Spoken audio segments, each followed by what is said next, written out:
नमस्कार, मैं रविश कुमार। संवैधानिक संस्थाओं के बीच टकराव होते रहते हैं और हर टकराव का एक लाभ ये होता है कि पुरानी परिपाटी के हिसाब से सीमाएं स्पष्ट हो जाती हैं और कुछ नए अधिकार क्षेत्र भी उभर कर सामने आ जाते हैं। राज्यपालों और मुख्यमंत्रियों के टकराव को लेकर अदालतों की खूब सारी व्याख्याएं हैं और नई नई मर्यादाएं भी। लेकिन क्या दिल्ली के मामले में ऐसा हो रहा है? क्या दिल्ली में इस लड़ाई से संवैधानिक दायित्वों और अधिकारों की तस्वीर साफ होती नजर आ रही है? ताजा विवाद के बाद मंगलवार को पहली बार दिल्ली के मुख्यमंत्री अरविंद केजरीवाल और उप मुख्यमंत्री मनीष सिसोदिया ने उपराज्यपाल से मुलाकात की। सूत्रों का कहना है कि इस बैठक में हाईकोर्ट के आदेश पर चर्चा हुई। दिल्ली हाईकोर्ट का यह आदेश 21 मई के केंद्र सरकार के नोटिफिकेशन को कटघरे में खड़ा करता है, जिसमें दिल्ली का एंटी करप्शन ब्यूरो केंद्र सरकार के अधिकारियों और कर्मचारियों या जनसाधारण के किसी भी सदस्य के विरुद्ध अपराधों का कोई संज्ञान नहीं लेगा। यह नोटिफिकेशन है। इसी के आधार पर रिश्वत के आरोप में गिरफ्तार दिल्ली पुलिस के हेड कांस्टेबल ने अपनी गिरफ्तारी को चुनौती दी, लेकिन अदालत ने जमानत याचिका रद्द कर दी। केंद्र सरकार ने पिछले साल जुलाई में भी एंटी करप्शन ब्यूरो के बारे में यही नोटिफिकेशन जारी किया था। जस्टिस विपिन संघी ने दोनों ही नोटिफिकेशन को संदिग्ध बताते हुए कहा कि कर्मचारी दिल्ली की जनता की सेवा में ही लगा हुआ है। दिल्ली पुलिस का जो काम है वो पर्याप्त और अनिवार्य रूप से दिल्ली राज्य से संबंधित है, इसलिए मेरी नजर में राज्य सरकार के एंटी करप्शन ब्यूरो के अधिकार क्षेत्र में आता है कि वो ऐसे लोगों के खिलाफ जांच करे और गिरफ्तार करे। अदालत ने यह भी माना कि आपराधिक कानून और प्रक्रिया समवर्ती सूची में आते हैं, इसलिए दिल्ली विधानसभा को इन मामलों में कानून बनाने का अधिकार भी हासिल है। उपराज्यपाल को मंत्रिपरिषद की मदद और राय के आधार पर ही कार्य करना चाहिए। राष्ट्रपति उपराज्यपाल के जरिए दिल्ली पर प्रशासन नहीं कर सकते, जिनमें दिल्ली की विधायिका को कानून बनाने का अधिकार हासिल है।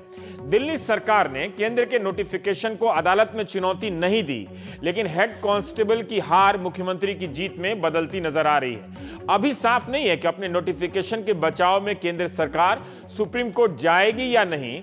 इस फैसले से दिल्ली पुलिस और दिल्ली सरकार के रिश्तों की एक नई व्याख्या की भी संभावना पैदा होती है। तात्कालिक सवाल यह है कि क्या केंद्र का नोटिफिकेशन रद्द माना जाए? क्या तभी हाईकोर्ट के फैसले से उत्साहित होकर मुख्यमंत्री केजरीवाल ने मंगलवार को 15 अधिकारियों के तबादले कर दिए? इनमें से 9 आईएएस अधिकारी भी शामिल हैं। इस आदेश पर प्रिंसिपल सेक्रेटरी सेवा के राजेंद्र कुमार के ही दस्तखत हैं। उपराज्यपाल ने राजेंद्र कुमार की तैनाती को रद्द कर अनिंद्यो मजूमदार को तैनात किया था, लेकिन इस आदेश के मुताबिक अनिंद्यो कुमार प्रिंसिपल सेक्रेटरी नहीं है। इस बार उपराज्यपाल ने भी अपने अधिकार जताने के लिए मुख्यमंत्री के आदेश को निरस्त नहीं किया है। केंद्र सरकार के अनुसार दिल्ली के सुपर बॉस उपराज्यपाल के आदेश की कॉपी के बाद भी अनिंद्यो मजूमदार चार्ज नहीं ले सके हैं। केंद्र सरकार के नोटिफिकेशन में कहा गया है कि उपराज्यपाल जमीन, कानून व्यवस्था और पुलिस के बाद सेवाओं के मामले में भी दिल्ली का बॉस है उपराज्यपाल, लेकिन मुख्यमंत्री केजरीवाल अड़े हुए हैं कि दिल्ली का बॉस तो चुना हुआ प्रतिनिधि ही है। इसलिए दिल्ली सरकार ने 2 दिनों का विधानसभा का आपातकालीन सत्र बुलाया है।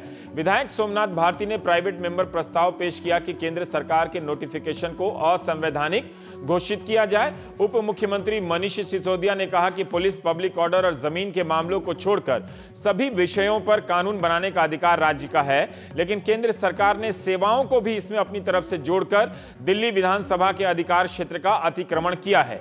दिल्ली में स्टेट सर्विसेज नहीं है, स्टेट सर्विस कमीशन नहीं है, इसलिए सेवाएं दिल्ली विधानसभा के अधीन नहीं आएंगी। ये केंद्र सरकार की दलील है। इस दलील से तो कल केंद्र सरकार यह भी कह सकती है कि दिल्ली में कोयला खदान नहीं है तो वह बिजली घर नहीं लगा सकती है।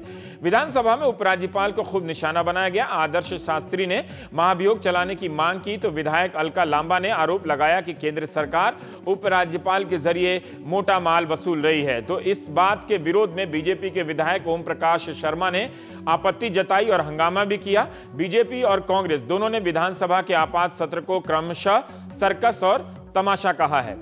जब नोटिफिकेशन आया था तब 1-2 दिन के बाद वित्त मंत्री अरुण जेटली ने उसका बचाव करते हुए कहा कि कंफ्यूजन को दूर करने के लिए यह लाया गया।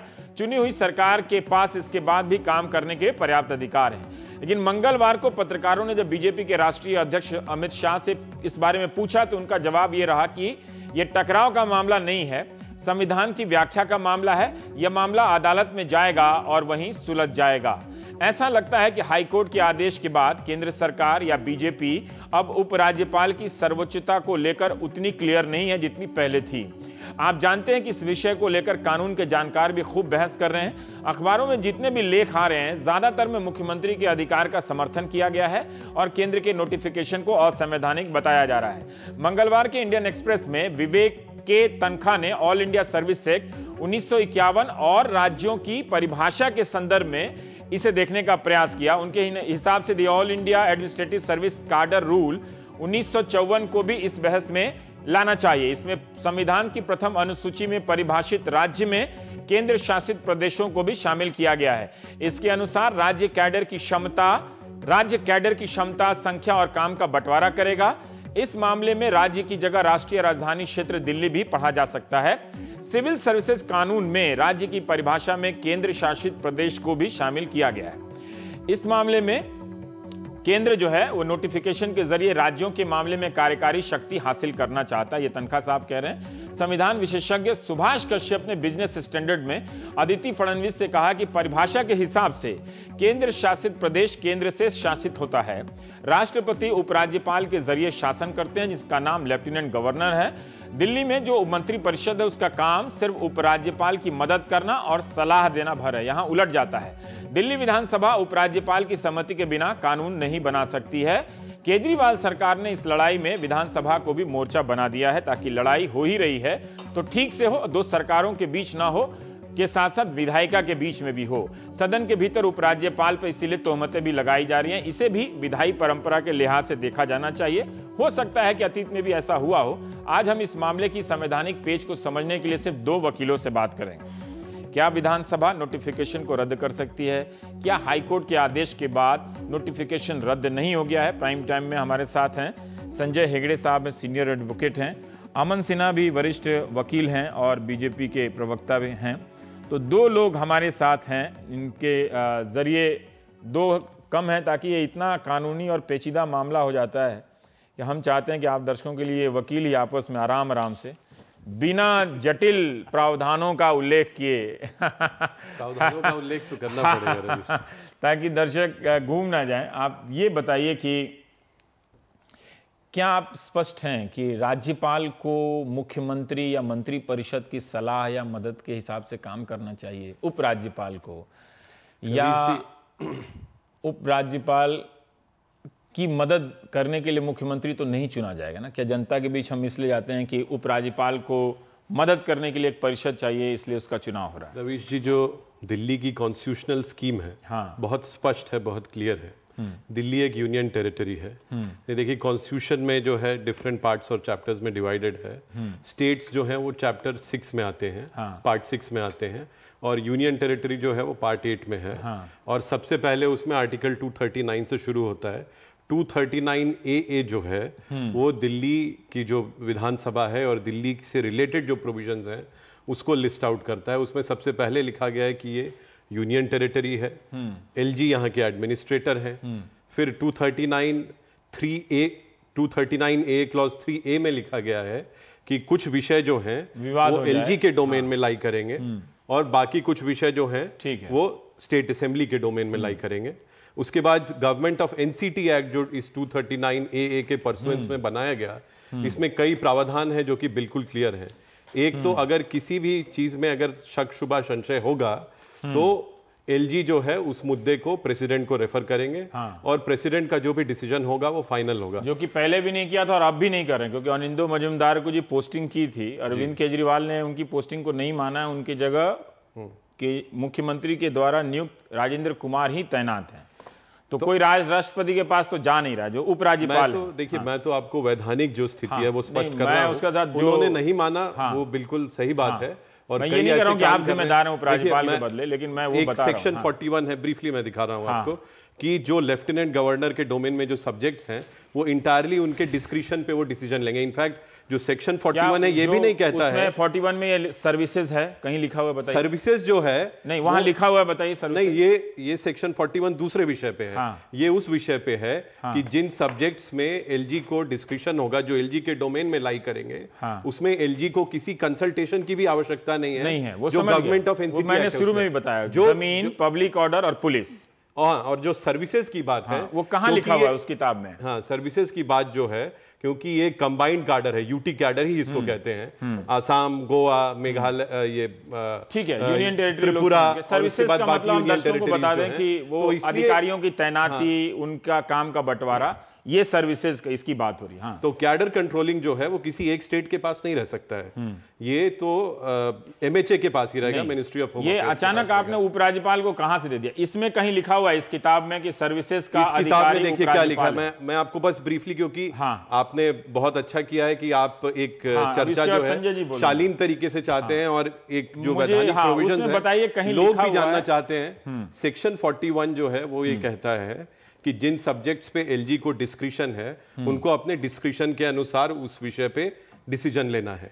एक सेक्शन 49 जो है वो क्या कहता है, मैं ब्रीफली पढ़ देता हूं। Relation of LG and ministers to the and his ministers to the president, the LG and his council of ministers shall be under the general control of and comply with such particular directions if any as may be from time to time given by the president। तो union territory में जो सरकार है दिल्ली की, वो हर समय में एक प्रेसिडेंट के ओवरऑल सुपरिंटेंडेंस और सुपरविजन में चलती है। दिल्ली जो है हमारे देश की राजधानी है, सुपरविजन में तो चलती है, वो तो स्पष्ट है, लेकिन ये सेवा के मामले में कहां लिखा हुआ है? जो सेवा का जो विषय है, सेवा का विषय ये है, अफसरों, झगड़ा तो अफसरों की तैनाती से सेवा का विषय ये है रवीश जी, क्योंकि इसमें और दूसरे स्टेट्स भी इन्वॉल्व हैं। ये कंबाइंड कैडर है और जो राष्ट्रीय राजधानी क्षेत्र दिल्ली का है, जब दिल्ली का लड़ाई हो रहा तो दूसरे स्टेट का को तो जोड़ के नहीं हो सकता। नहीं, इसलिए होगा आपने अभी कंबाइंड कैडर है। मैं अपने दर्शकों को बता दूं, आपने संविधान और एनसीटी का जो एक्ट है उसमें से कहीं से पढ़ के नहीं दिखाया कि वहां सेवा के बारे में लिखा हुआ है। मैं आपको बता जरूर लिखा हुआ है कि राष्ट्रपति के प्रतिनिधि के तौर पर उपराज्यपाल हैं या उनका अधिकार होगा, ये जरूर सब लिखा हुआ है। पर संजय हेगड़े साहब, अगर उसमें 1 मिनट ब्रीफली उसका जवाब ही दे देता हूं, आपने अच्छा प्रश्न पूछा है। जो स्टेट लिस्ट है उसमें दिया गया है कि स्टेट पब्लिक सर्विसेज कमीशन होगा जो कि उसको कंट्रोल करेगा, रिक्रूटमेंट करेगा। दिल्ली में तो कोई स्टेट पब्लिक सर्विसेज कमीशन है नहीं, ठीक है। और जो कैडर है यहाँ अगर नहीं है तो वो कहां से आ गया? मतलब कोई चीज अगर नहीं है तो वो चीज वहां हो कैसे गई? नहीं, वहां कहां कैसे हो गई? कॉन्स्टिट्यूशनल चीज है। अगर जो 3 अधिकार उपराज्यपाल के आप बता रहे हैं कि इसमें मुख्यमंत्री का अधिकार नहीं है और चौथा आप जोड़ रहे हैं, तो वो 3 अधिकार तो संविधान से तय किया गया ना कि इसमें उपराज्यपाल का अधिकार नहीं है। जोड़ नहीं रहे। तो जब चौथा अधिकार मुख्यमंत्री से ले रहे हैं या सरकार से ले रहे हैं तो वो भी संविधान से होगा या नोटिफिकेशन से होगा? संविधान के तहत जो है वहां पे कोई इस तरह की व्यवस्था नहीं है कि दिल्ली में पब्लिक सर्विसेज कमिशन हो या इंडिपेंडेंट कैडर हो। जो दिल्ली में कैडर है ऑफिसर्स का, वो कंबाइंड कैडर है। देखिए, आपकी व्याख्या है और ये आप जोड़ रहे हैं, उसमें है नहीं। व्याख्या तो ऐसी करनी पड़ेगी ना जो वर्केबल हो। आप ये कहिए कि आपने जोड़ा है, इसमें है नहीं, मुझे उसमें कोई मेरी कोई इसमें समझ नहीं। आप ये अगर ये कहें कि इसमें है नहीं, बहुत अच्छी है, नहीं इसमें है नहीं, लेकिन आपने जोड़ा है। नहीं, देखिए, हर जो कॉन्स्टिट्यूशनल प्रोविजन है उसका इंटरप्रिटेशन किया जा सकता है, पर उसमें तो इंटरप्रिटेशन जो है कैसे हो गया है ना? वही जानना चाहता हूं कि क्या सर्विसेज के बारे में कहां लिखा हुआ है कि उपराज्यपाल दिल्ली का बॉस होगा, दिल्ली के अधिकारियों की तैनाती करेगा, है ना? और वो तो हो नहीं रहा। अरविंद केजरीवाल ने तो किया नहीं, तो फिर तो ये संवैधानिक संकट है। फिर तो अगर जिस राष्ट्रपति ने, अब मालूम नहीं कि ये राष्ट्रपति का नोटिफिकेशन है या गृह मंत्री का अपना नोटिफिकेशन। अरविंद केजरीवाल असंवैधानिक जो है व्यवस्था फैला रहे हैं कि इलेक्टेड मुख्यमंत्री, जो बहुत ही अनफॉर्चुनेट है। अब बताइए, ये कोई असेंबली में कहता है नहीं, वो गवर्नर को नहीं, उस पे नहीं जाते हैं, असेंबली में होता है। फुल फ्लेजेड स्टेट को भी कहीं पे ये पावर नहीं कि कोई गवर्नर को इम्पीच करे, उस पे नहीं जाते। कॉन्स्टिट्यूशन में प्रोविजन ही नहीं है। वो राज्यपालों के खिलाफ राजनीतिक आरोप लगते रहते हैं, कोई बड़ी बात नहीं है। मैं इलस्ट्रेशन पर दिल्ली हाईकोर्ट का एक ऑर्डर है, दिल्ली हाईकोर्ट का ऑर्डर है जिसने इस नोटिफिकेशन को खारिज किया है। मैं आपको पता नहीं, कोई खारिज नहीं किया है, बिल्कुल खारिज नहीं किया है। एक सेकंड मैं आ रहा हूँ। संकट उन्होंने संदिग्ध का है ना। अभी संजय, अभी जो फिर एक ही बात हो जाएगा। संजय हेगड़े साहब, जो अभी अमन सिन्हा कह रहे थे, इस पर आपकी आपत्ति? नहीं, इस पर आपत्ति ये है कि संविधान को में जो लिखा है उस पे आप कुछ ऐड नहीं कर सकते हैं, कुछ सब्ट्रैक्ट नहीं कर सकते हैं। और नोटिफिकेशन के तहत संविधान को बदलना ये पहले कभी देखा नहीं है। आपको क्यों लगता है कि संविधान को बदला जा रहा है? इन्होंने कहा 239A में ही लिखा गया है कि ये 3 विषयों पर दिल्ली सरकार का कोई जुरिस्डिक्शन है नहीं। लैंड, पब्लिक ऑर्डर, पुलिस, तो इन 3 विषयों को छोड़कर अगर चौथा विषय आप लाना चाहे तो आप संविधान बदल दीजिएगा। वो तो फर्स्ट प्रिंसिपल। ये आप क्लियर हैं कि ये नोटिफिकेशन से नहीं हो सकता है? नोटिफिकेशन से हो ही नहीं सकता है। और क्योंकि पर अमन सिन्हा साहब कह रहे हैं कि हो सकता है। अमन सिन्हा साहब, इस पर यहां थोड़ी कॉन्स्टिट्यूशनल हिस्ट्री भी देखना चाहिए। कॉन्स्टिट्यूशनल हिस्ट्री ये है कि दिल्ली पहले यूनियन टेरिटरी थी, ठीक है, अभी भी यूनियन टेरिटरी के लिस्ट में है। पर दिल्ली को एक वादा भी दिया गया था और कॉन्स्टिट्यूशनल अमेंडमेंट भी दिया गया था कि पार्शियल स्टेटहुड का मतलब यह है कि थोड़ी बहुत तो स्टेटहुड दी गई है। ठीक है। अब सवाल यह आता है कि आप फिर उसे बिल्कुल यूनियन टेरिटरी पे ही लाना चाह रहे हैं। मेरा एक टिप्पणी है कि हर राज्य को, जिस तरह से दिल्ली एक राज्य है, इसको 3 मामलों में कानून बनाने का अधिकार नहीं है, इस हिसाब से हर राज्य को भी कुछ मामलों में कानून बनाने का अधिकार नहीं है। वो तो यूनियन लिस्ट में जो है, वो यूनियन लिस्ट में है, वो नहीं बना सकता। तो उस लिहाज से हर राज्य दिल्ली की तरह है और हर है ना? नहीं है। वहां क्या है कि हर राज्य को अपना क्षेत्र है, यूनियन को अपना क्षेत्र है और कंकरेंट लिस्ट है। और ऐसा कभी नहीं होता है कि उस राज्य के गवर्नर को गवर्नर जनरल जैसे नोटिफिकेशन पावर दिया जाता है कि आप ये तय करो कि अफसर कौन होगा, कौन से डिपार्टमेंट कौन चलाएगा। अब तो ये सवाल आता है कॉन्स्टिट्यूशनली। ठीक है, आप ये कह रहे हैं कि जो नोटिफिकेशन जारी किया गया है ये असंवैधानिक है क्योंकि संविधान में कहीं नहीं लिखा हुआ है। वह अमन सिन्हा मानने के लिए तैयार नहीं है। वो कह रहे हैं, हालांकि आपने नहीं दिखाया कहीं भी कि सर्विसेज लिखा हुआ है कि नहीं लिखा हुआ है। मैं आपको वही तो बता रहा हूँ जो व्यवस्था है। संजय जी को बताइए। नहीं, संजय जी तो जैसे स्पीकर साहिबा कहती है ना कि आप मेरी तरफ देख के बताइए, मैं कह रहा हूँ आप लोग एक दूसरे को बताइए। नहीं, इसीलिए आप स्पीकर हैं, इसलिए हम आपके थ्रू जो है अपनी बात इनको पहुंचा रहे हैं। देखिए, जो नोटिफिकेशन ये आया है, ये केंद्र सरकार का दायित्व था कि अगर एम्बिग्विटी कोई क्रिएट की जा रही है। राष्ट्रपति का दायित्व था, केंद्र सरकार का नहीं लिखा हुआ। राष्ट्रपति का ऑन एडवाइस ऑफ केंद्र सरकार, on advice of central government. और इसमें हालांकि मैंने पढ़ा नहीं कि राष्ट्रपति केंद्र सरकार की सलाह पे ऐसा करें। कोई बात नहीं। रविश जी, इनका ये कहना है, एक मिनट अमन, इनका ये कहना है कि राष्ट्रपति केंद्र सरकार के सलाह पर ही काम करेंगे, पर उपराज्यपाल दिल्ली सरकार के सलाह पर काम नहीं करेंगे।